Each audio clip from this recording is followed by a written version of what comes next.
ପିଲାମାନେ ଆଜି ଆମେ ସଂସ୍କୃତ ତୃତୀୟ ଭାଷା ଦଶମ ଶ୍ରେଣୀ ସଂସ୍କୃତ ସାହିତ୍ୟ ମଞ୍ଜରୀ ଏହାର ଗଦ୍ୟ ବିଭାଗର ପ୍ରଥମ ବିଷୟଟି ସୁଶିଷ୍ୟ ଉପମନ୍ୟୁ ଏହାର 1 ନମ୍ବର ପ୍ରଶ୍ନ ଉତ୍ତର ଆଲୋଚନା କରିବା।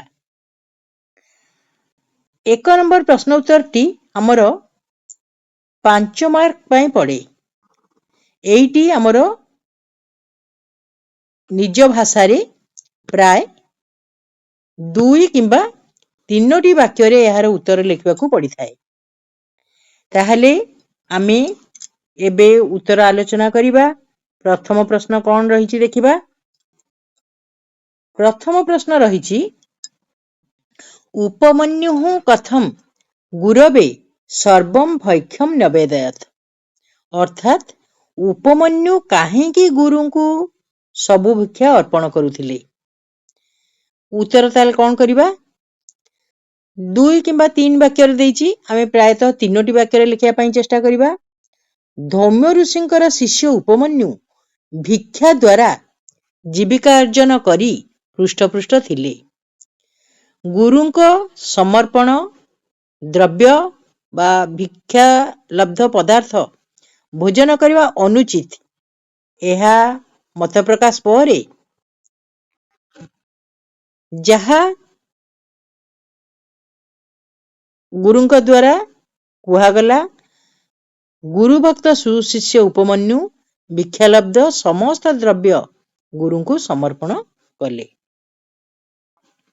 ହେଲା, ହେଲେ ଗୁରୁଙ୍କ କଥା ଅନୁସାରେ ଉପମନ୍ୟୁ ସମସ୍ତ ଭିକ୍ଷାଲବ୍ଧ ଦ୍ରବ୍ୟ ଗୁରୁଙ୍କୁ ସମର୍ପଣ କରୁଥିଲେ। ଖ ଦେଖିବା କ'ଣ ଅଛି।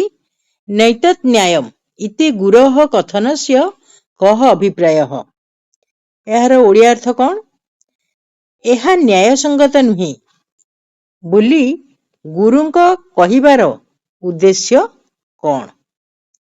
ତାହେଲେ ଉତ୍ତର ଆମେ କ'ଣ ଲେଖିବା। ସୁଶିଷ୍ୟ ଉପମନ୍ୟୁ ଗୁରୁ ଧୌମ୍ୟଙ୍କ ନିର୍ଦ୍ଦେଶ କ୍ରମେ ସମସ୍ତ ଭିକ୍ଷାଲବ୍ଧ ଦ୍ରବ୍ୟ ଗୁରୁଙ୍କୁ ସମର୍ପଣ କରୁଥିଲେ, କିନ୍ତୁ ପୁନର୍ବାର ଭିକ୍ଷାବୃତ୍ତି ଦ୍ୱାରା ଜୀବିକା ଅର୍ଜନ କରି ପୂର୍ବଭଳି ହୃଷ୍ଟପୃଷ୍ଟ ଥିଲେ। ଉପମନ୍ୟୁ ଦ୍ୱିତୀୟ ଥର ଭିକ୍ଷାବୃତ୍ତି କରିବା ଉଚିତ ନୁହେଁ ବୋଲି ଗୁରୁ ମତବ୍ୟକ୍ତ କରିବା ଦ୍ୱାରା ଏହାଦ୍ୱାରା ଅନ୍ୟାନ୍ୟ ଭୈକ୍ଷୋପଜୀବୀ ମାନଙ୍କର ଜୀବିକା ଅର୍ଜନରେ ବାଧା ସୃଷ୍ଟି ହେଉଛି ବୋଲି କହିଥିଲେ। ଏବେ ଆମେ ଗ ପ୍ରଶ୍ନର ଉତ୍ତର ଦେଖିବା କ'ଣ ଅଛି। ଉପମନ୍ୟୁ କଥମ୍ ଦୃଷ୍ଟିହୀନଃ ସନ୍ କୂପେ ଅପଦତ୍। ଏହାର ଅର୍ଥ କ'ଣ। ଉପମନ୍ୟୁ କିପରି ଦୃଷ୍ଟିହୀନ ହୋଇ କୂଅରେ ପଡ଼ିଗଲେ। ଉତ୍ତର କ'ଣ ହବ। ସୁଶିଷ୍ୟ ଉପମନ୍ୟୁ ଜୀବିକା ନିର୍ବାହ ପାଇଁ ଯେଉଁ ଯେଉଁ ଉପାୟ କରୁଥିଲେ, ଗୁରୁ ଧୌମ୍ୟ ତାଙ୍କୁ ସେହି ସମସ୍ତ ଉପାୟରୁ ନିବାରିତ କରୁଥିଲେ। କଥାରେ ଅଛି ବୁଭୁକ୍ଷିତଃ କିମ୍ ନ କରୋତି ପାପମ୍।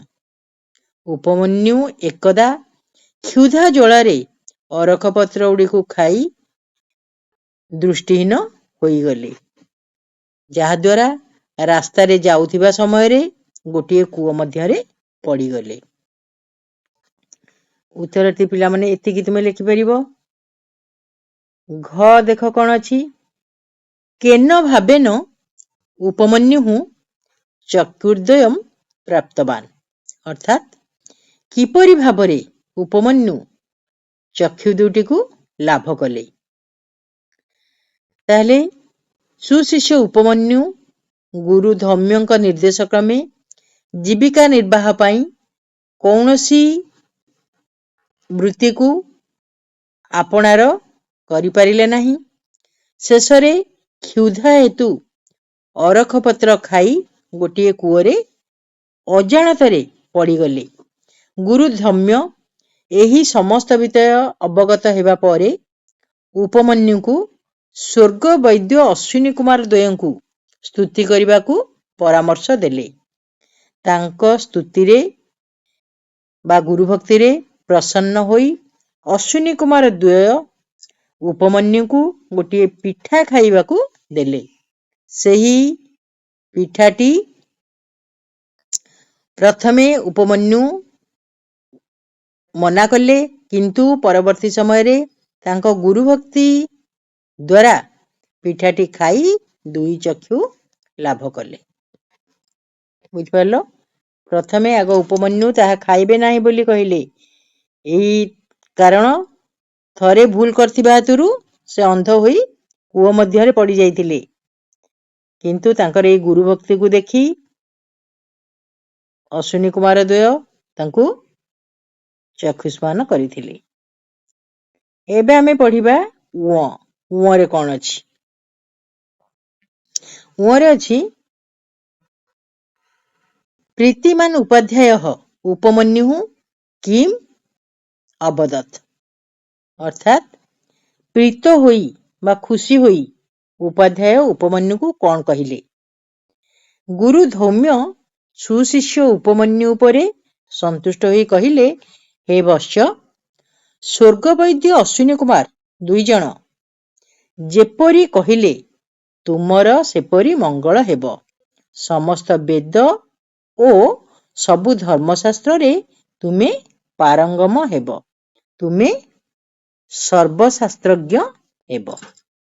ହେଲା, ତାହେଲେ ଗୁରୁ ସନ୍ତୁଷ୍ଟ ହୋଇ ଉପମନ୍ୟୁକୁ ମଧ୍ୟ ଆଶୀର୍ବାଦ କଲେ।